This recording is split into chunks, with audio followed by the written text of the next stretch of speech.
Sebuah video pembongkaran peti mati berisi jenazah pasien COVID-19 menjadi viral di media sosial.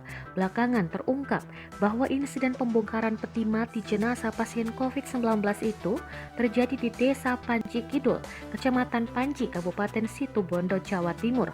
Dalam video terlihat, sebuah peti mati dirusak warga secara beramai-ramai di sebuah tanah lapang. Peti mati itu sudah kosong karena jenazahnya sudah dikeluarkan oleh warga. Budiono, Kades Panji Kidul menuturkan pembongkaran peti mati dilakukan keluarga si jenazah karena ingin memastikan apakah mayat sudah dimandikan. Keluarga almarhum hanya ingin memastikan apakah jenazah sudah dimandikan atau belum, ujar Budiono. Budiono menjelaskan pihaknya sudah berupaya melarang keluarga almarhum untuk membongkar peti jenazah tersebut. Namun, anggota keluarga serta sejumlah warga lain bersikeras membongkar peti. Budiono juga sudah meminta kepada pihak keluarga almarhum untuk melakukan isolasi mandiri dan tes swab PCR. Budiono berharap insiden serupa tidak terjadi kembali di desanya.